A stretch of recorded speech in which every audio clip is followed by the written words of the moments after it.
Bonjour, bonjour, j'espère que vous m'entendez bien. J'espère que vous m'entendez bien. Donc, c'est mon premier podcast. Je suis super contente.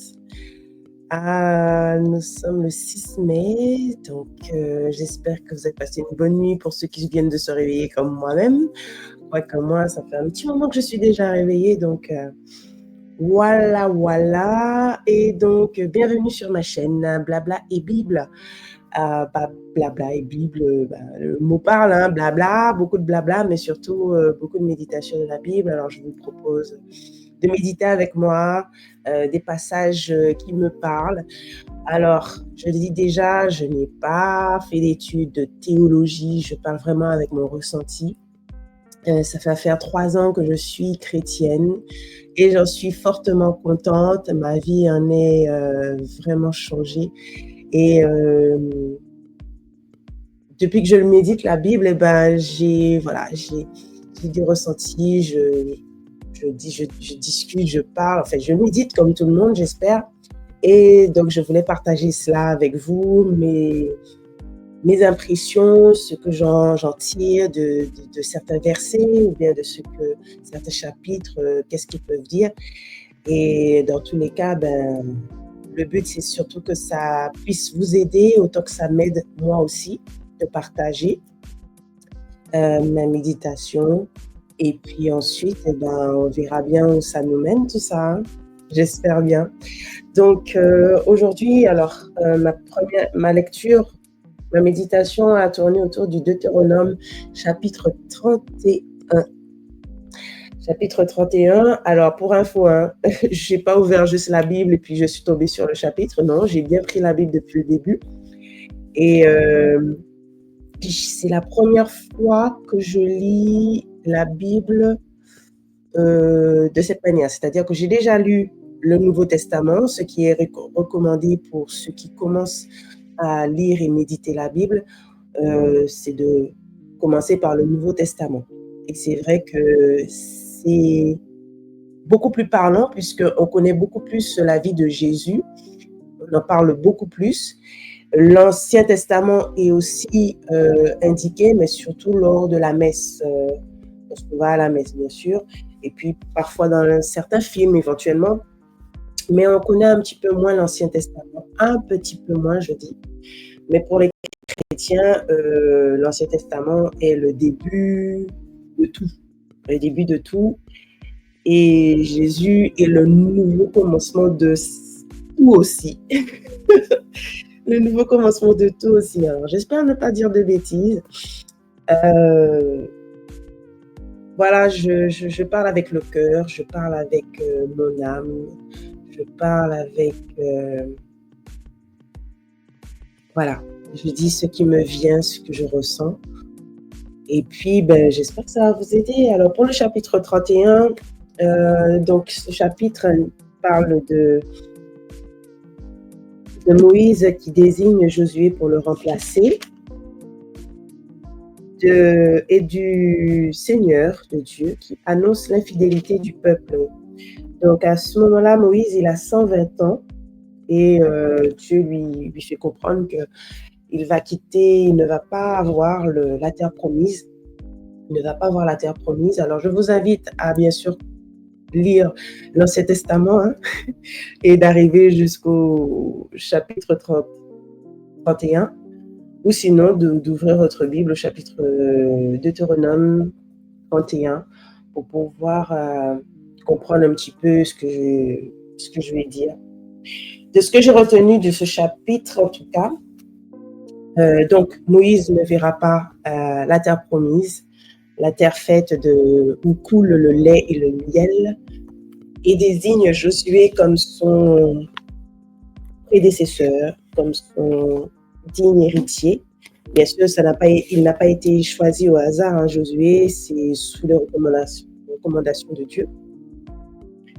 Et pardonnez-moi si je bafouille parce que c'est mon premier podcast et je suis un petit peu stressée. Et donc, c'est Josué qui est désigné. Mais surtout, ce qui m'a frappé le plus, c'est surtout que Dieu indique à Moïse que les Israélites vont le trahir en en finissant par se détourner de lui et en croyant des faux dieux. Et il indique à Moïse également que quand ils feront cela, eh bien, Dieu va complètement les abandonner. Va complètement les abandonner. Tout ce qu'il leur avait promis, et d'ailleurs, il leur avait promis beaucoup de choses, beaucoup de belles choses, mais eux, incrédules et puis ayant la mémoire courte ou ayant peu de foi, se détournent de Dieu pour adorer des faux dieux qui, en tout cas, ne leur apportent pas plus que cela.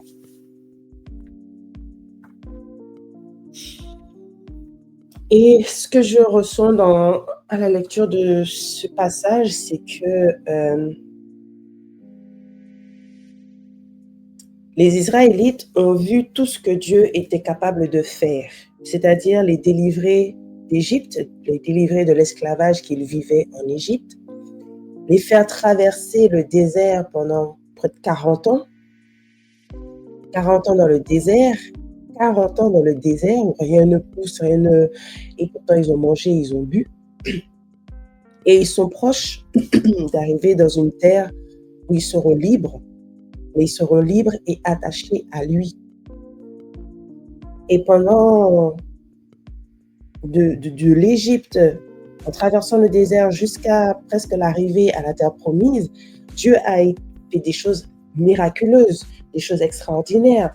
Vous le verrez bien en lisant la Bible, il leur a donné du pain, il leur a donné de l'eau. Et ce qui est le plus intéressant, c'est que les Israélites qui avaient faim et soif dans le désert ont demandé à Moïse de demander à Dieu de leur apporter cette eau et cette nourriture. Et Dieu leur a apporté. Qu'est-ce qu'il faut retenir là-dedans? C'est que dans le désert, nous, en tant qu'êtres humains, là, actuellement, là, on traverse certainement des difficultés, des choses difficiles. On traverse un désert, on est perdu, on est indécis, on ne sait plus trop où aller, notre travail nous prend un peu la tête, on a envie de quitter une relation, on a envie de changer de métier, on a envie de changer d'appartement, de lieu de vie, de pays. Enfin, on a envie d'effectuer des changements dans notre vie et on traverse un désert d'incertitude où on ne sait pas trop, on sait ce qu'on va quitter, mais on ne sait pas où est-ce qu'on va aller en quittant cela. Et bien sûr, qui de mieux que Dieu pour pouvoir trouver notre chemin, pour illuminer ou allumer la lumière et nous montrer vers où aller. C'est sûr que ça ne sera pas facile, ça ne l'a pas été pour les Israélites, ça ne l'a pas été pour Jésus, pourquoi ça serait facile pour nous? Ça ne sera pas facile. Et bien sûr, ce ne sera pas facile parce qu'il faudra se détacher de certaines choses, il faudra quitter pour aller vers, il faudra lâcher, il faudra dire au revoir à des personnes à qui on tient, au risque de ne plus le voir, au risque de ne plus le revoir. Alors physiquement, puisqu'aujourd'hui avec Internet, les FaceTime, etc., hein, la distance est relative, on va dire, elle est peut-être physique, mais elle n'est pas elle est peut-être physique, mais elle est palpable au travers les écrans. Et ce que je veux dire, c'est que si on lui fait confiance, il nous apportera tout. Il nous apportera tout. Sauf qu'actuellement, comme on le voit bien, on se détourne vers des faux dieux, on se détourne de Dieu pour aller vers des faux dieux. Les faux dieux, c'est l'alcool, l'argent, le sexe, les femmes, les hommes multiplient les relations sexuelles, multiplient les relations, voilà, aller sur Internet, faire des vidéos pour essayer d'avoir le plus d'abonnés. Ça me rappelle, entre parenthèses, la triste histoire de cette jeune femme, je crois que c'est au Canada, qui s'est donnée, qui est partie parce qu'elle estimait qu'elle perdait des abonnés et que voilà, c'était plus important que sa vie que d'avoir des abonnés, d'atteindre son objectif, d'avoir le plus d'abonnés que possible. Avant ses 25 ans. 25 ans. Il y a tellement de choses à voir et à faire à 25 ans. C'est vraiment dommage. C'est vraiment dommage. Donc, elle a fait de ses abonnés des dieux. Elle a fait de son compte un dieu et sa vie tournait autour de ça. Et en fait, pour elle, comme sa vie tournait autour de ça, donc il n'y avait que ça qui comptait. Le reste, parents, famille, ses projets de vie en tant que femme, en tant que sœur, peut-être en tant que fille. Et non, tout ça s'est envolé à cause du nombre d'abonnés qui baissait ou bien qui était stagnant malgré ce qu'elle faisait, etc. Donc, il est important, à l'heure actuelle, nous sommes le 6 mai, de se tourner vers des choses, vers Dieu, vers Jésus, ou en tout cas vers une foi profonde en la création, en ce qui est à l'intérieur de nous, se recentrer en nous. Et quand on se recentre en nous, on finit par se connecter à quelque chose d'extraordinaire et de beaucoup plus puissant que nos propres forces en tant qu'être humain. Donc, par exemple, parenthèse fermée, la trahison des Israélites envers Dieu. Et malgré tout ce que peut faire Dieu dans notre vie, donc des fois, il nous appelle, même quand on ne croit pas, il nous appelle, il nous montre, on lui demande quelque chose. Tout le monde, quand il traverse un moment difficile, est là, ah Seigneur, ah Dieu, etc. Même ceux qui ne croient pas, ils sont là, ils mettent les genoux à terre, ils disent Seigneur, s'il te plaît, si tu tiens à moi, donne-moi de l'argent, donne-moi ci, donne-moi ça. Parfois, il vous écoute, il vous apporte ce que vous voulez. Mais qu'est-ce que vous en faites par la suite? Est-ce que vous êtes reconnaissant? Est-ce que vous lui dites merci? Est-ce que vous priez pour lui? Est-ce que le fait qu'il vous apporte cette chose vous fait comprendre qu'il est là et qu'il faut absolument que vous vous tourniez vers lui, que vous lui demandiez comment ce que tu m'as apporté là, je t'en remercie et aide-moi à l'utiliser à bon escient grâce à ton aide. Non. On le prend et puis on en fait un petit peu n'importe quoi. C'est pour ça que même si on vous donne de l'argent, même si on nous donne de l'argent, je me mets dedans, hein, même si on nous donne de l'argent, est-ce qu'on va savoir l'utiliser correctement? On est là, on se dit encore, oui, bah, si j'ai 30 millions d'euros, ah oui, je vais faire ça, ça, ça, ça, ça, je vais aider les gens, etc., etc. Ouais, ok, d'accord. Quand cet argent va arriver dans tes mains, sur ton compte là, est-ce que tu vas être accroché à Dieu pour l'utiliser à bon escient ou bien tu vas complètement l'oublier, tu vas faire de l'argent ton Dieu? On en revient. Est-ce que tu vas faire de l'argent ton Dieu ou bien est-ce que tu vas t'accrocher au vrai Dieu, notre Créateur, pour pouvoir gérer cet argent au mieux? Bien sûr, l'utiliser pour toi, pour tes besoins, les besoins de ta famille, mais aussi le partager à ceux qui en ont le plus besoin, des associations, des populations qui ont certainement besoin d'améliorer leur habitat, leur lieu de vie, on n'en sait rien. Qu'est-ce que tu vas en faire de cet argent? Voilà. Et bien sûr, dans le Nouveau Testament, il y a une partie très, très claire. Tu ne peux pas avoir de Dieu. Tu ne peux pas aimer l'argent et aimer Dieu. Tu dois faire un choix. Si tu aimes l'argent, tu vas oublier Dieu. Mais si tu aimes Dieu, l'argent sera peut-être là, mais tu sauras l'utiliser correctement. Cet argent-là ne va pas devenir, ne va pas te séparer de tes proches. Cet argent, au contraire, va consolider ta famille. Tu vas savoir éduquer ta famille financièrement pour qu'ils puissent eux-mêmes gérer au mieux leur argent et ne pas le dilapider n'importe comment en achetant des choses qui sont finalement futiles, qui font plaisir sur le moment, mais qui sont des désirs futiles. Donc, il faut nous approcher à Dieu. Je vais vous parler notamment d'un atelier que j'ai suivi hier. Cet atelier s'appelle « À quoi rêvez-vous pour être heureux ?» Donc, c'était un atelier gratuit d'1 heure, très intéressant, même si c'était très court, mais c'était tout aussi intéressant. Et merci à l'animatrice qui a su trouver les mots. J'ai beaucoup aimé son dynamisme et tout. Et en fait, à quoi rêvez-vous pour être heureux? À quoi rêvez-vous?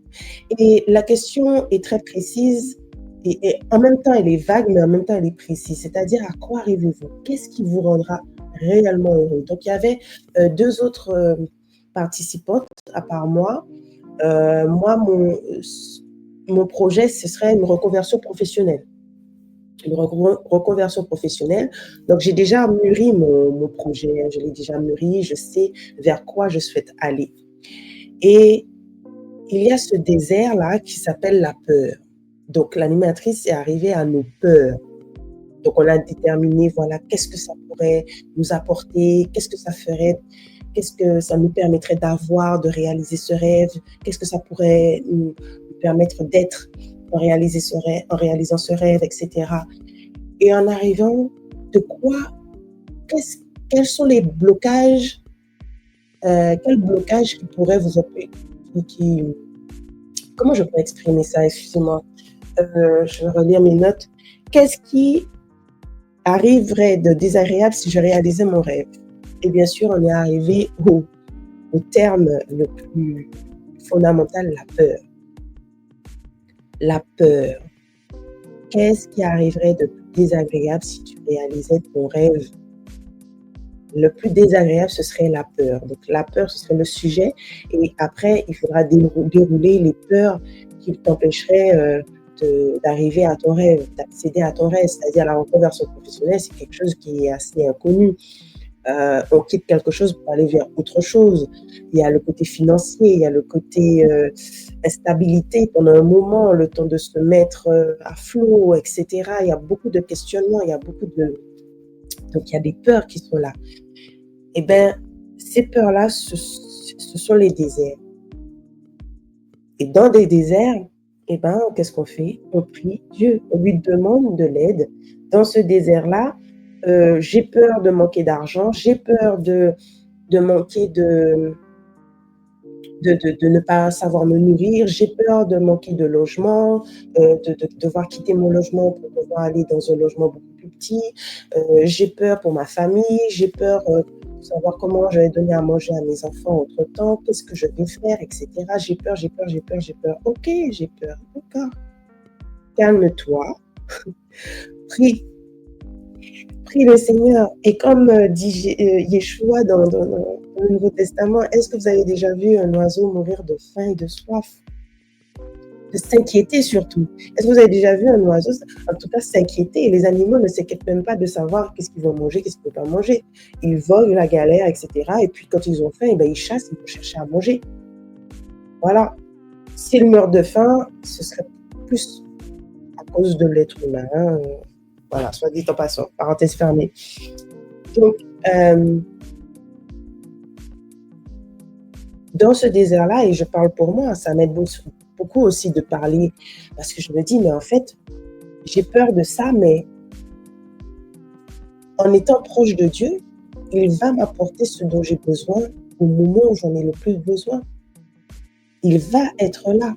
On le voit dans certains films, des fois, dans certains films, moi je me base sur les films, mais il y a aussi des situations réelles où des personnes, on perd tout. On perd tout. Du jour au lendemain, on ne fait que perdre, on voit qu'on perd son travail, on perd son compagnon, sa copine, etc. On perd tout, et tout est à recommencer. Et on se relève. Ce n'est pas évident, ce n'est pas facile. Ouais, ça, je peux aussi en témoigner, ce n'est pas facile, ce n'est pas évident, mais comment on agit face à ces perditions? Est-ce qu'on se laisse aller? Donc, je suis tout perdu, je me laisse aller. Donc, effectivement, il y a un moment où on perd un petit peu on a l'impression de perdre la boule, d'être rien du tout.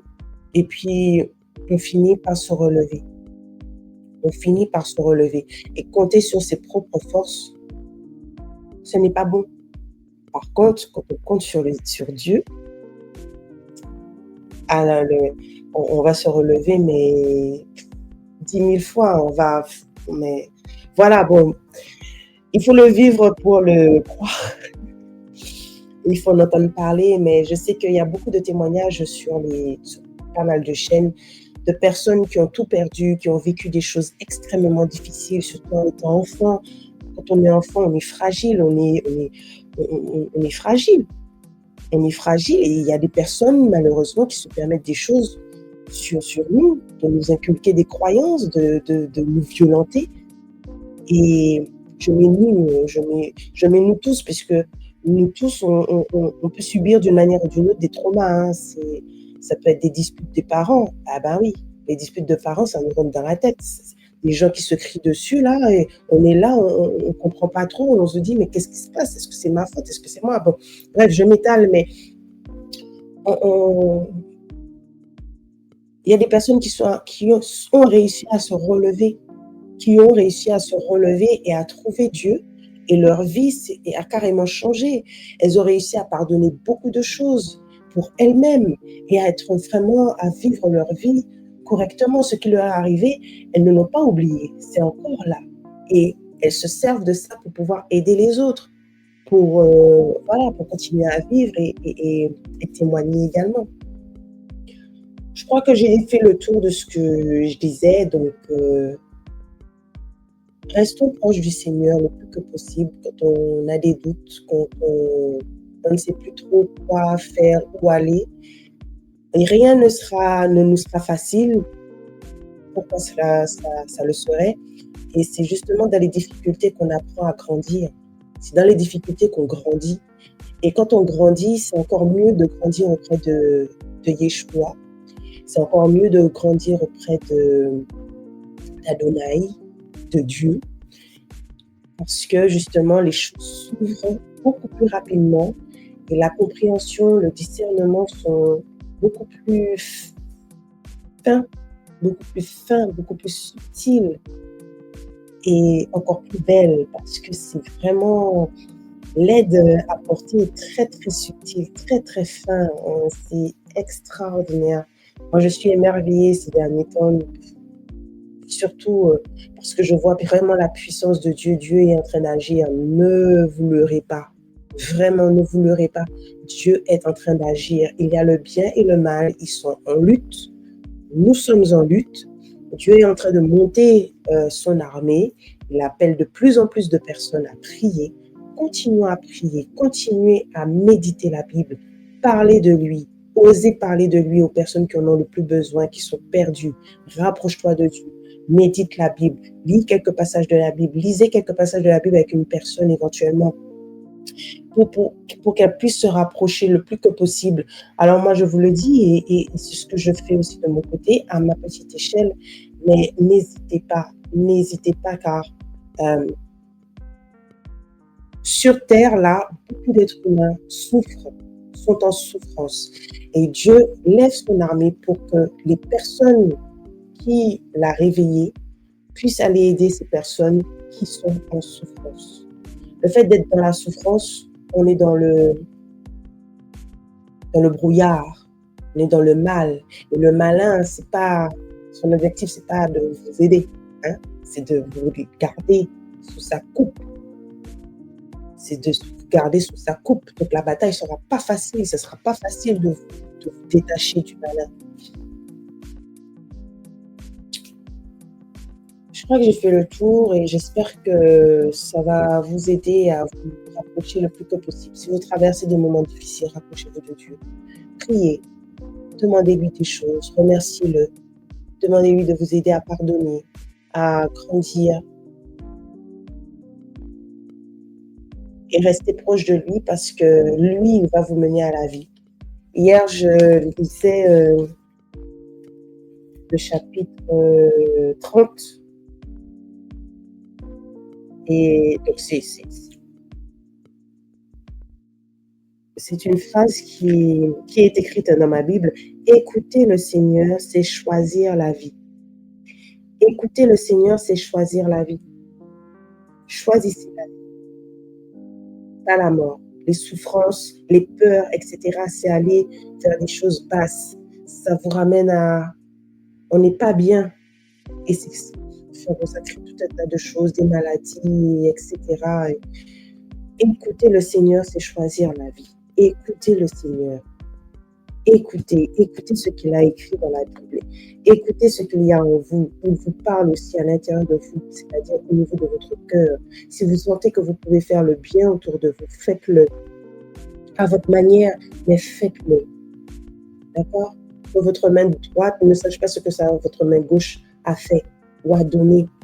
faites-le avec le cœur, sans rien attendre en retour, parce que vous voulez aider, parce que vous voulez améliorer votre vie, parce que vous voulez que les choses, les relations entre vous et votre partenaire ou entre vous et vos enfants s'améliorent. Réfléchissez avec le cœur et agissez avec la tête. Je vous souhaite de passer une très bonne journée et je vous dis à bientôt pour un nouvel épisode. Bye!